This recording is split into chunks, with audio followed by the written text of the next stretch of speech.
దృష్టిని బాహ్యం నుండి అంతర్ముఖం చేసి ఒక చోట ఏకాగ్రంగా నిలిపినచో పరమాత్మనే పరమగతి అని నమ్మి వారినే ధ్యానించవలను. నాయందే చిత్తముంచి నన్నే ధ్యానించవలని ఇక్కడ శ్రీకృష్ణ పరమాత్మ అంటున్నాడు.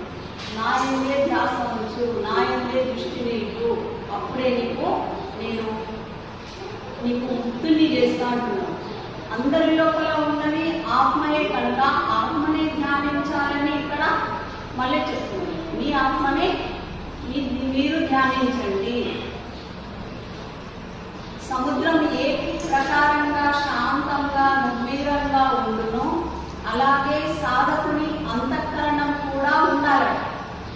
సముద్రం ఎట్లా గంభీరంగా ఉంటుంది, ఎన్ని అలల్లో వచ్చి పోయినా కూడా మళ్ళీ నిశ్చలంగా గంభీరంగా ఉంటుంది. ఎన్ని అలలన్నా రాని ఎన్ని అన్నా దాటిపోయి మళ్ళీ అది గంభీరంగా ఉంటుందో అలాగే మన మనస్సు కూడా అంత గంభీరంగా ఉండాలన్నమాట. టెన్షన్ పడద్దు. ఏది అస్తైపోతే దర్శనాలు అయితే కావు, కానీ నీ మనసును మాత్రం గంభీరంగా ప్రశాంతంగా ఉంచుకుంటున్నాడు ఇక్కడ మళ్ళీ.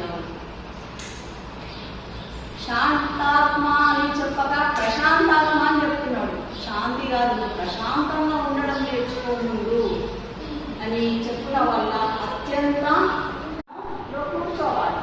దీనిని సమాధి ధ్యానం అంటారు.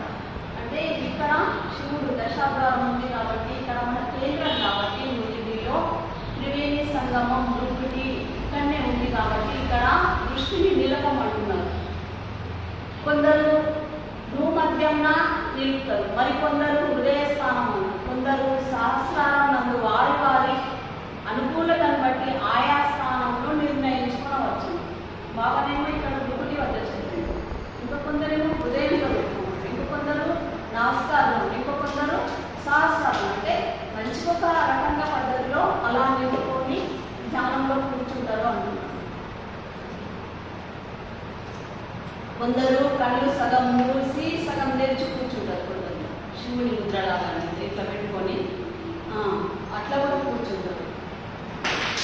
ధ్యాన సమయంలో దృశ్యం వలన నిక్షేపం కలగకుండా చేయటం కాబోలు భగవానుడు మహాత్ముల ఫోటోలను చుట్టూ ఉంచుకొని దాని మీద దృష్టి కేంద్రీకరించమంటున్నాడు. అలాగే నీకు ధ్యాస స్థిరం కాకుంటే మనసు ఒకవేళ మహాత్ముల ఫోటోలో దాని దృష్టి నిలిపి